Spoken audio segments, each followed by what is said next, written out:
ठीक है, आ गए आप सब। तो भैया आज का टॉपिक कुछ ज़्यादा खास नहीं है। आज का टॉपिक में भी नहीं आता है।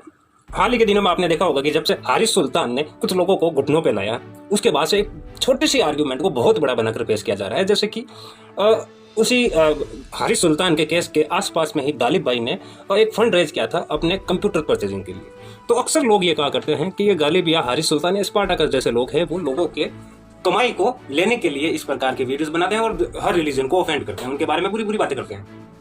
पॉइंट तो है भाई, गालिब कमाल, स्पार्टाकस या फिर हारिस सुल्तान सभी आपसे फंड लेते हैं, चाहे आप सुपर चैट सुपर स्टिकर की तरह के माध्यम से लेते हो या आप डायरेक्ट उनको चाहे गोफंड से लेते हो, चाहे एक पेट्रियन करके सर्विस आती है उसके द्वारा लेते हो। लेकिन क्या उनकी आर्ग्यूमेंट सही है? क्या गालिब कमाल, हारिस सुल्तान या स्पार्टाकस, या फिर कल के दिन अगर मैं भी आपसे फंड मांगना स्टार्ट कर दूं, ऐसा मेरा मन नहीं मानना, फिर भी अगर मैं भी मान ले कि मैं स्टार्ट कर देता हूं, तो क्या वो गलत होगा? अगर इस आर्गुमेंट को मैं एक ही लाइन में खत्म कर सकता हूं, ये कहकर कि अगर हारिस सुल्तान, गालिब कमाल, स्पार्टाकस जैसे जितने भी एथियस्ट, अगर वो कोई काम करके कोई नॉलेज आपको देकर अगर वो फंड ले रहे हैं, अगर इस बुनियाद पर वो गलत है, तो सबसे पहले तो आपकी मस्जिदें गलत है। आपका हर रिलीजियस पैलेस जहां पर आप चंदे देते हैं, आप दान देते हैं, वो भी तो गलत है। जबकि वो रिलीजियस पैलेस आपको कुछ नहीं देते हैं। यहाँ पर गालिब कमाल, हारिस सुल्तान या स्पार्टाकस आपको कुछ ना कुछ नॉलेज देते हैं। अगर आपको लगता है कि वो जो बात गलत कर रहे हैं, आप उसका फैक्ट चेक करें, उसको क्रॉस चेक करें। अगर वो सही है, फिर आप उनको फंड कर रहे हैं, तो उसमें कुछ भी गलत नहीं है, क्योंकि वो एक तरह से आपको सर्विस पे कर रहे हैं। वो आपका बहुत सारा टाइम बचाकर आपको नॉलेज दे रहे हैं। अब आप पूछेंगे वो कैसे? तो वो ऐसे है भैया कि अगर आपको किसी रिलीजन के बारे में जानना होता तो आपको बहुत मोटी मोटी किताबें अपनी जिंदगी के कीमती साल देकर वो पढ़नी होती, बहुत ध्यान से पढ़नी होती, 2-2 3-3 बार पढ़नी होती, ताकि आपको सारी की सारी कहानियां याद रहें, सारे के सारे इंसिडेंट्स याद रहें, आपको हर चीज का नॉलेज रहे। लेकिन वो आपका काम सरल कर दिया है गालिब कमाल, हारिस सुल्तान या स्पार्टाकस जैसे लोगों ने, जिन्होंने इन मोटी मोटी किताबों को पढ़ा। उनका जो निचोड़ है, जो समरी है, वो आपके सामने लेके आए। आप उनसे लाइव चैट में जाकर किसी इंसिडेंट्स के बारे में सवाल भी कर सकते हैं, किसी वाक्य के बारे में सवाल भी कर सकते हैं, और उसका जवाब ये आपको तुरंत देंगे। मतलब इन्होंने आपका टाइम बचाया। कई बार ऐसा होता है कि बुक पढ़ते पढ़ते अक्सर ऐसा होता है कि आदमी बोर होने लग जाता है और वो बहुत कम टाइम में उस बुक को नीचे रख देता है। लेकिन वीडियो और ऑडियो के माध्यम से आदमी कभी बोर नहीं होता। हो सकता है उसका ध्यान इधर उधर चला जाए, लेकिन वो कभी बोर नहीं होगा। मतलब वो नॉलेज ले सकता है। दूसरी बात ये हो जाती है कि जब गालिब कमाल, हारिस सुल्तान या स्पार्टाकस जब वीडियो बनाते हैं, तो उनके टॉपिक अलग अलग होते हैं। अगर आपको कोई किताब में से किसी चीज़ को ढूंढना होता है, तो आपको उसका कॉन्टेक्स्ट अच्छे से याद होना चाहिए कि जिस लाइन के बारे में आप ढूंढ रहे हैं, वो लाइन कौन से पेज पे, कौन से पैराग्राफ में होगी। लेकिन वीडियोस को आप सिंपल से कुछ वर्ड टाइप करके आप ढूंढ सकते हैं। भैया मुझे हंसी तब आती है जब इनके फंड की बात करता कौन है। इनकी फंड की बात वो लोग कर रहे हैं जिनका रिलीजन ये कहता है कि आप कितने भी कमाएं, कैसे भी कमाएं, आपकी फैमिली की स्ट्रेंथ कितनी भी हो, आपकी कितनी भी बड़ी फैमिली हो, आपकी कितनी भी ज़रूरतें हो, आपको अपनी कमाई का सालाना शायद 1/5 ज़कात में देना ज़रूरी है। मुझे ज़कात का जो रेट है वो नहीं पता, लेकिन ज़कात देनी बहुत ज़रूरी होती है। और अगर आप किसी मस्जिद में ना दें, किसी मुस्लिम ऑर्गेनाइजेशन को फंड ना करें, तो आप काफिर हैं, ठीक है, आपको गैर मुस्लिम करार दे दिया जाएगा। मतलब एक आदमी के गले के ऊपर काफिर नामी तलवार रखकर आप उससे पैसे ले रहे हैं, और आप गालिब कमाल और हारिस सुल्तान जैसे लोगों को कह रहे हैं कि आप फंडिंग पर चल रहे हैं। दूसरी बात ये, और फिर आपका रिलीजन भी तो फंड पे ही चलता था। जब शुरुआत आपके रिलीजन की हुई थी, जब आपके मोहम्मद साहब के पास में एक अच्छी खासी आर्मी हो गई थी, तब वो भी तो नॉन मुस्लिम से ज़कात लिया करते थे। अब आप ये मत कहना कि ज़कात वो था कि वो नॉन मुस्लिम्स की रक्षा करने के लिए लिया जाता था। रक्षा किससे करनी थी भाई? और अगर रक्षा वो कर रहे थे नॉन मुस्लिम्स की, तो फिर मुस्लिमों की रक्षा नहीं कर रहे थे क्या? ऐसा तो नहीं था ना कि हर एक मुस्लिम सोल्जर था। कुछ लोग जो मुस्लिम थे, कुछ फार्मर्स भी हुआ करते थे, कुछ बिजनेसमैन भी हुआ करते थे, कावान चलते थे, तो क्या उनको सुरक्षा की ज़रूरत नहीं थी? तो मतलब एक तरह से आप भी एक नॉन मुस्लिम को जिंदा रखने के लिए, उसको अगर जीवित रहना है और अपना धर्म बनाए रखते हुए जीवित रहना है, तो आपको वो जजिया दिया करता था। तो वो भी तो एक तरह से फंड ही था।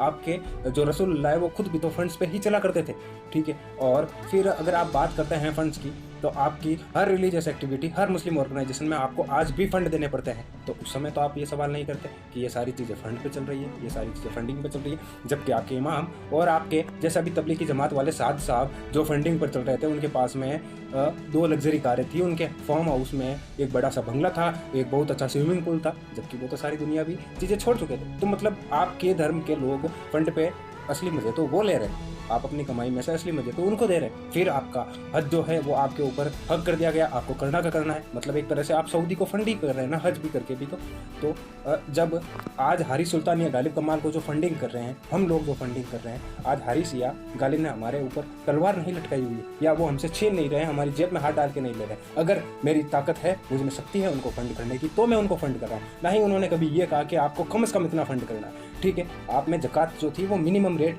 वहाँ पर तय कर दी गई थी, जजिया जो था उसकी मिनिमम रेट तय कर दी गई थी। आज अगर आप हारिस को ये कहेंगे कि सर मैं स्टूडेंट हूँ पर मैं आपको फंड करना चाहता हूँ, या गालिब को ये कहेंगे, तो वो तुरंत आपको मना कर देंगे। वो आपका दिया हुआ फंड नहीं लेंगे, क्योंकि उनको पता है कि फंडिंग वही करेगा जिसकी जो अच्छा खासा कमा रहा है।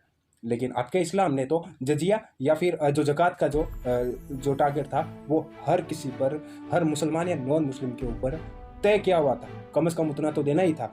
और सर अगर हम गालिब या हारिस को सक्षम होते हुए भी फंड ना करें ना, तो वो हमें काफिर नहीं कहेंगे। और किल द काफिर वाली लाइन तो आपको याद ही होगी। अब भैया दूसरी बात ये आती है कि ये लोग फंड लेते क्यों हैं? भाई इसका तो सिंपल सा जवाब है, ये फंड लेते हैं उसके पीछे कारण आप ही हैं। आप कैसे? जो ये सवाल आप जो ये सवाल करते हैं, मैं उन लोगों की बात कर रहा हूँ। अब कैसे सर? आज स्पार्टाकस के वीडियो मुझे देखते हुए तकरीबन 1.5 साल हो गया। वो आदमी आज भी अपने वीडियो के अंदर अपना चेहरा नहीं दिखा सकता। गालिब कमाल को भी अपना चेहरा छुपा कर रखना पड़ता है। ये दोनों पाकिस्तान से आते हैं। हारिस सुल्तान तो फिर भी ऑस्ट्रेलिया जैसी कंट्री के अंदर है, जहां पर उनका कोई कुछ बिगाड़ नहीं सकता। लेकिन बात करें अगर स्पार्टाकस या गालिब कमाल की, तो वो ऐसी कंट्रीज के अंदर बैठे हैं जहां पर उनकी लाइफ को बहुत ज़्यादा थ्रेट है। दूसरी बात ये कि अगर ये पाकिस्तान के अंदर होंगे, अगर आप किसी एथियस्ट को पाकिस्तान में रहने देते हो और उसके विचारों को सुनते हो और उसको अपने विचारों को एक्सप्रेस करने की इजाज़त देते, तो शायद इनको पाकिस्तान छोड़ के नहीं जाना पड़ता।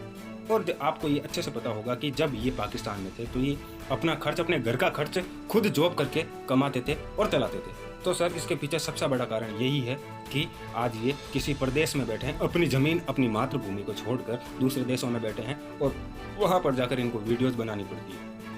तो आपका ये सवाल करना बिल्कुल नहीं बनता। हालांकि जो इनसे ये सवाल कर रहे हैं कि ये फंडिंग पर चलने वाले लोग हैं, उनको अच्छे से पता है कि फंड्स की कहाँ जरूरत होती है। लेकिन मैं फिर भी आपको बता देता हूँ, क्योंकि आपका दिमाग जो है ना वो एक किताब से शुरू होकर एक किताब पर खत्म हो जाता है। आप कह सकते हैं जो कुएं का मेंढक होता है उसे कुआं ही पूरा संसार लगता है।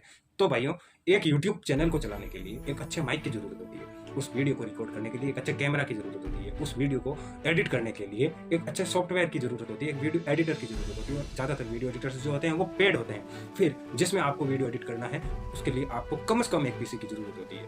अब आप सोच कर देखें, ये सारी जो चीज़ें हैं वो कोई एक सोशल सर्विस करने वाला, एक तरह से जो एक्टिविज्म कर रहा है, वो अपनी जेब से खर्च करके नहीं लाएगा। ठीक है, वो कुछ हद तक चीज़ें चला सकते हैं। आज यूट्यूब की क्या अर्निंग है वो आपसे ढकी छुपी नहीं है। अधिकतर जो वीडियो होते हैं वो एज रिस्ट्रिक्टेड हो जाते हैं, उनके ऊपर येलो साइन आने के बाद में उनका मोनेटाइजेशन जो है वो ऑफ हो जाता है। अगर वो ना भी हो तो यूट्यूब के वीडियो के द्वारा इतनी कमाई किसी के पास में नहीं हो सकती कि वो उन पैसों से घर खर्च चला सके। हालांकि ये स्पार्टाकस या गालिब कमाल जैसे जो एक्टिविस्ट होते हैं वो घर खर्च चलाने के लिए आपसे फंड नहीं लेते। वो अपने जो वीडियो बनाते हैं उनको लगातार बनाए रखने के लिए, आपको अच्छी से अच्छी क्वालिटी देने के लिए, और साथ में उस वीडियो को एडिट करके उसके अंदर जो वो बात कह रहे हैं उसको उसमें ज़्यादा से ज़्यादा रेफरेंसेस डालने के लिए, उसको अच्छे से एडिट करने के लिए उनको फंड की ज़रूरत होती है। आपको उस वीडियो को अपलोड करने के लिए कम से कम 4G इंटरनेट की ज़रूरत होगी।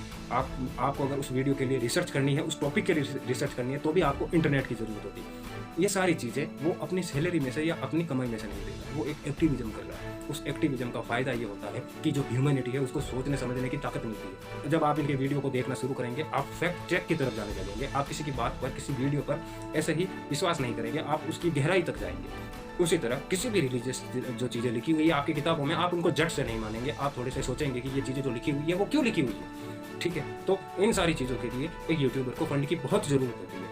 आज मैं जैसे वीडियो रिकॉर्ड कर रहा हूँ, मैं अपने मोबाइल से वीडियो रिकॉर्ड करता हूँ। मैं ज़्यादातर जो एडिटिंग है वीडियो की वो अपने मोबाइल में करता हूँ, मुझे फंड की अभी ज़रूरत नहीं है। लेकिन जब मेरे चैनल की एक स्ट्रेंथ हो जाएगी, जब काफ़ी अच्छे खासे मेंबर हो जाएंगे, और जब ज़्यादा लोग ये उम्मीद करेंगे कि डोबा बॉय जो कंटेंट लाएगा, डोबा बॉय जो वीडियो डालेगा, वो हमेशा इन्फॉर्मेशन देंगे या नॉलेज देंगे, तब हो सकता है मुझे भी फंडिंग की ज़रूरत पड़े। हो सकता है मैं आपसे हो सकता है जैसे लोग मुझे अक्सर कहा करते हैं कि आपकी वीडियो में जो ऑडियो है वो अच्छी नहीं आती, वो क्लियर नहीं आती है, तो मुझे एक माइक की ज़रूरत पड़ेगी। लेकिन आप ये चीज़ समझें कि मैं अपनी सैलरी में से वो माइक लाने के लिए मैं वो माइक नहीं ला सकता। ठीक है, और मैं ये भी नहीं कर सकता कि मैं बस वीडियो बनाता जाऊं, उसमें क्वालिटी ना हो, तो उसके लिए लोगों को फंडिंग की जरूरत पड़ती है। और आप देखेंगे जितने भी सोशल सर्विसेज जो होती हैं, जितने भी एनजीओ जो होते हैं, वो सारे के सारे फंड छोड़ सकते हैं। चाहे आज आप यूएन के जो एनजीओ है आप उनको भी ले लें, वो भी, यहाँ तक कि WHO भी देशों की फंडिंग पर चलता है। तो जो अच्छे काम होते हैं उनमें आपको पैसे देने में कोई तकलीफ नहीं होनी चाहिए। और मुझे पता है आपको तकलीफ नहीं है, मैं ये रिप्लाई बना रहा हूँ उन लोगों के लिए जो अक्सर कहा करते हैं कि ये फंडिंग पर चल रहे हैं। और मान लें अगर ये फंडिंग पर चल भी रहे हैं, आप इनको पैसा दें, हो सकता है ये आपके साथ में जुड़ जाए। जो लोग कह रहे हैं कि ये अपना घर चलाते हैं, ये अपना सामान लाते हैं, ये अपनी जरूरतें पूरे करते हैं फंड के ऊपर, आप हमसे ज़्यादा पैसा देना स्टार्ट कर दीजिए। अगर गालिब कमाल पैट्रियन से महीने के 10,000 कमा रहा है तो आप उनको 15,000 दे महीने। हो सकता है वो आपकी तरफ काम करना शुरू कर दे, हालांकि ऐसा कभी नहीं होगा। वो मैं आज गालिब कमाल या हारिस सुल्तान की गारंटी ले सकता हूँ कि वो हमेशा सच के साथ, हक के साथ खड़े हैं। वो उनको फंड की जरूरत नहीं है, ये आपका मेरा प्यार है उनके लिए कि हम उनकी फंडिंग करते हैं। और आप ये जो उनसे सवाल कर रहे हैं, आपको किसने हक दिया ये सवाल करने का? आपने उनका जीना इतना मुश्किल कर दिया था एक देश के अंदर कि उनको अपनी मातृभूमि छोड़नी पड़ी। वो अपना घर परिवार, अपने जान पहचान, रिश्ते, अपनी जॉब, अपनी कमाई सब कुछ छोड़कर आपके कारण तो आज दूसरे देशों में बैठे हैं। आपको ये सवाल करने का हक किसने दिया? और आपने तो कभी ये रुपया उनको फंड किया नहीं होगा, तो आप ये सवाल क्यों कर रहे हैं? आप चाहते हैं लोगों की आंखें खोलना, तो आप उन्हीं लोगों की आंखें खोल रहे हैं जो आप जैसे, और उनकी आंखें खोलने की आपको कोई जरूरत नहीं। उनकी आंखें पहले से ही खुली हुई है, या ये कहूँ कि उनकी आंखें पहले से ही बंद है। वो सवाल करना जानते ही नहीं है, और जो सवाल करना जानते हैं वो इनको फंड कर रहे हैं। तो इसमें आपको तकलीफ नहीं होनी चाहिए, सोचिएगा जरूर।